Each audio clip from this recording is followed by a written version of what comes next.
നമസ്കാരം. ഗതാഗത വകുപ്പ് മന്ത്രി കെ.ബി. ഗണേഷ് കുമാറിനെതിരെ ഗുരുതര ആരോപണങ്ങൾ ഉന്നയിച്ച ഭാര്യ ബിന്ദു മേനോൻ സഹായം തേടി വിളിച്ചിരുന്നതായി ആർ. ശ്രീലേഖ സ്ഥിരീകരിച്ചു. ശനിയാഴ്ച ഉച്ചയ്ക്ക് വാളകത്തെ കുടുംബ വീട്ടിൽ വെച്ച് ഗണേഷ് കുമാറിനെ മോശമായ സാഹചര്യത്തിൽ കണ്ടുവെന്നാണ് ബിന്ദുവിന്റെ ആരോപണം. സംഭവം നടന്നതിന് പിന്നാലെ ഫോട്ടോ എടുത്തപ്പോൾ മന്ത്രിയുടെ സന്തത സഹചാരികൾ മൊബൈൽ ഫോൺ കൈക്കലാക്കിയെന്നും വിവരം അറിയിച്ചിട്ടും പോലീസ് വേണ്ടത്ര ഇടപെടൽ നടത്തിയില്ലെന്നും ബിന്ദു മേനോൻ ആരോപിക്കുന്നു. ശനിയാഴ്ച ഏകദേശം 1:30-നും 2:00-നും ഇടയിൽ ബിന്ദു തന്നെ ഫോണിൽ വിളിച്ചിരുന്നതായും അന്ന് വാളകത്ത് നടന്ന സംഭവങ്ങൾ വിശദീകരിച്ചതായും ശ്രീലേഖ പറഞ്ഞു. എന്നാൽ ബിന്ദു വെളിപ്പെടുത്തിയ കാര്യങ്ങൾ ഇപ്പോൾ പൊതുസമൂഹത്തോട് വിവരിക്കുന്നത് ഉചിതമല്ലെന്നും വിഷയത്തിന്റെ സംവേദനക്ഷമത കണക്കിലെടുത്ത് തനിക്ക് കൂടുതൽ പ്രതികരിക്കാൻ കഴിയില്ലെന്നും അവർ കൂട്ടിച്ചേർത്തു. ഉടൻ തന്നെ പോലീസിന്റെ സഹായം തേടാൻ താൻ ബിന്ദുവിനെ നിർദ്ദേശിക്കുകയും 112 എന്ന നമ്പറിൽ വിളിക്കാൻ ആവശ്യപ്പെടുകയും ചെയ്തു. പോലീസ് സംഘം സ്ഥലത്തെത്തിയെന്നും തുടർന്നുണ്ടായ കാര്യങ്ങൾ ബിന്ദുവിന്റെ സ്വകാര്യതയെ ബാധിക്കുന്നതിനാൽ താൻ ഇപ്പോൾ പറയുന്നില്ലെന്നും ശ്രീലേഖ വ്യക്തമാക്കി. ബിന്ദു മേനോന്റെ വാക്കുകൾ ഇങ്ങനെയായിരുന്നു.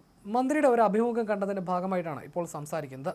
2014 വിവാഹം കഴിഞ്ഞത് മുതൽ പ്രശ്നങ്ങളുണ്ടായിരുന്നു. 2019 പ്രശ്നമുണ്ടായപ്പോഴും ശ്രീലേഖയെ ബന്ധപ്പെട്ടിരുന്നു. എൻ്റെ പിതാവിൻ്റെ സഹോദരിയുടെ മകനാണ് ശ്രീലേഖയുടെ ഭർത്താവ്. 2019 പ്രശ്നത്തിലും കോംപ്രമൈസിനായി സംസാരിച്ചിരുന്നു. അതിനുശേഷം ഗണേഷുമായി ഒരുമിച്ച് താമസിച്ചു. എന്തുകൊണ്ടാണ് ഗണേഷുമായി പ്രശ്നമുണ്ടായതെന്ന് എല്ലാവർക്കും അറിയാവുന്ന കാര്യമാണ്. മന്ത്രിയായതിനു ശേഷം വലിയ പ്രശ്നങ്ങളാണ് നേരിടേണ്ടി വന്നിട്ടുള്ളത്. മന്ത്രിയുടെ സുഹൃത്തുക്കളും സ്റ്റാഫും എനിക്കെതിരാണ്. ശക്തിയുടെയും അധികാരത്തിൻ്റെയും ഒപ്പം മാത്രമേ ആളുകൾ നിൽക്കുകയുള്ളൂ. ഞാൻ തീർത്തും ഒറ്റയ്ക്കായി. പല സ്ത്രീകളുടെയും പ്രശ്നങ്ങൾ കാരണം ഞാൻ വഴക്കുണ്ടാക്കുമായിരുന്നു. എനിക്ക് മറ്റു ബന്ധങ്ങളുണ്ടെന്ന് പറഞ്ഞാണ് ഗണേഷ് എന്നെ നിയന്ത്രിക്കുന്നത്. അതിനാൽ 2 മാസമായി എൻ്റെ ഫോൺ ബ്ലോക്ക് ചെയ്ത് വെച്ചിരിക്കുകയാണ്. വാളകത്ത് നടക്കുന്ന കാര്യങ്ങൾ അറിഞ്ഞ് പല സ്ത്രീകളെയും വിളിച്ച് ഞാൻ വഴക്ക് പറഞ്ഞിട്ടുണ്ട്. 2 മാസമായി ഞങ്ങൾ അകന്നാണ് കഴിയുന്നത്. എനിക്ക് സംശയരോഗമാണെന്ന് ഗണേഷ് എല്ലാവരോടും പറയുന്നു. എന്നാൽ ഇതിൽ ഒരു അവസാനം വേണമെന്ന് ഞാൻ തീരുമാനിച്ചു. ഇത് കണ്ടുപിടിക്കാനാണ് ആരോടും പറയാതെ ശനിയാഴ്ച വാളകത്ത് പോയത്. വാതിൽ തുറന്ന് ഓടി ബെഡ്റൂമിലേക്ക് പോയി. കണ്ട കാര്യങ്ങൾ ഫോട്ടോ എടുക്കാൻ നോക്കിയപ്പോൾ സ്റ്റാഫ് തടഞ്ഞു.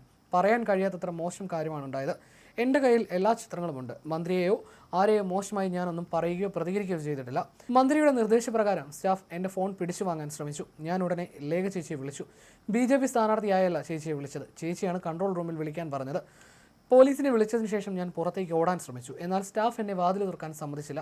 പോലീസ് വരുന്നതിന് മുൻപേ തന്നെ ഗണേഷിൻ്റെ സ്റ്റാഫ് സ്ത്രീയെ കാറിൽ കയറ്റി കൊണ്ടുപോയി. ഗണേഷ് ഉള്ളിലേക്ക് ഓടി വാതിലടച്ചു. പോലീസിനോട് പറഞ്ഞപ്പോൾ അവരുടെ പരിധിയിൽ വരുന്നതല്ലെന്ന് പറഞ്ഞു. അപ്പോൾ ഞാൻ പിണറായി സാറിനെ വിളിക്കുമെന്ന് പറഞ്ഞു. അപ്പോൾ അവർ കാത്തിരിക്കാൻ പറഞ്ഞു. ചേച്ചി ഒന്നും ചെയ്യില്ല എന്ന് സ്റ്റാഫ് പറഞ്ഞു. സാറിന് തെറ്റുപറ്റി ക്ഷമിക്കാൻ പറഞ്ഞു.